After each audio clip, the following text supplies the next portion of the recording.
Ang panahon ng tag-ulan, panahon din ng pagbaha. Ang sanhi nito, ang mga nagkalat na basura. Kaya para hindi mabulok ang mga basura sa lansangan, gawin natin sila muling kapaki-pakinabang.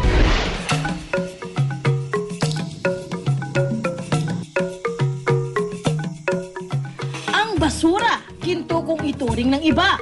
Dahil sa pamamagitan ng kaunting imahinasyon, ang dating mga patapong bagay pwedeng maging kapaki-pakinabang na mga obra.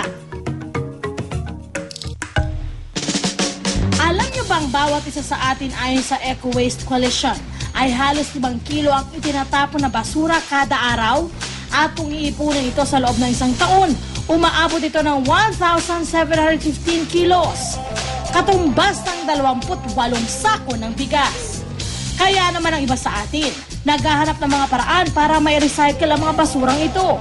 Gaya na lang ng mga nakilala naming taga Marikina City.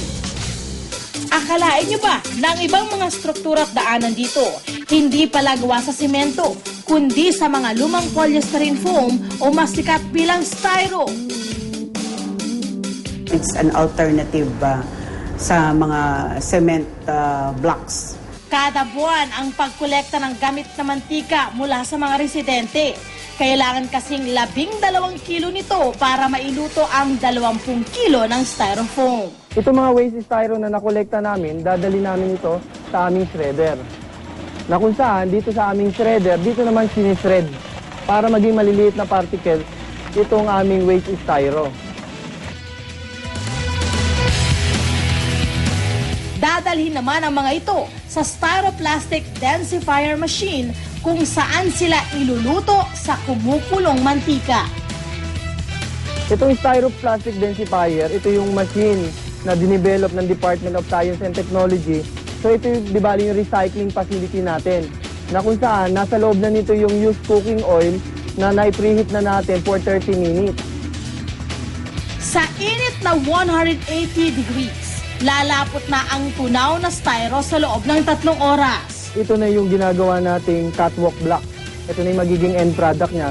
Na kung saan, yung catwalk block, nilagay din natin sa ibabaw ng graba. Pagkatapos ng 1 oras, tuyo na ang mga pavement block at meron ka ng alternatibong semento. At ang karagdagang good news, kasing tibay ito ng mga cement block. Gamit ang parehong proseso, pwede rin makagawa ng mga paso ng halaman mula sa styrofoam waste. Yan ang mga obrang di lang kapaki-pakinabang, siguradong approved din sila kay Inang Kalikasan. Para naman sa mga mahihilig uminom ng mga canned soft drink, alam nyo ba na ang mga pull ring o pambukas nito pwedeng gawing fashion accessories? Ang first step sa paggawa ng pull ring accessories, ang paghihiwalay ng 2 klase ng pull rings, ang square at round type. Depende sa gusto nyong disenyo. After natin ma-separate yung square sa bilog, eto na yung process na susunod. Yung paghuhugasan din natin siya. Siguro mga 5 minutes. 5 minutes na may sabon, tubig, tapos ganyan-ganyan lang. Kutikot lang siya. Then after nun is yung pagtutuyo na.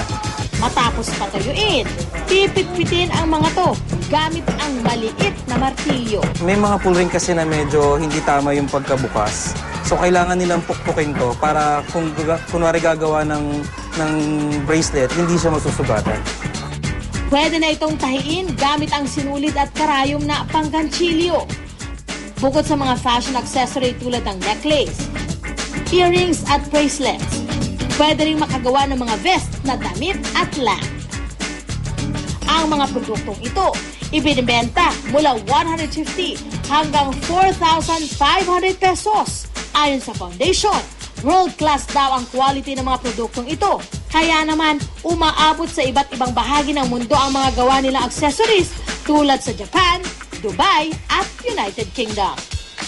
Isa pang malalang problema natin sa basura ang nagkalat na mga tarpaulin sa daan. Mabuti na lang at ang lungsod ng Makati nakaisip ng paraan para ma-recycle ang mga ito. Binibigay nila sa amin, linis, at ginagawang bag for good purposes.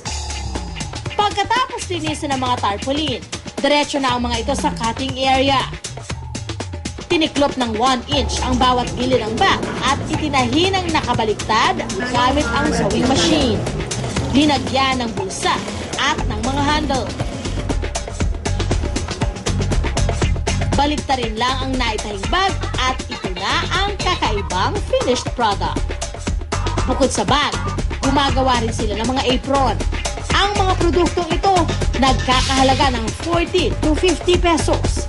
Hindi lang subok na matibay ang mga obrang ito. Pwedeng-pwede rin silang isabak sa ulan dahil ang tarpaulin waterproof.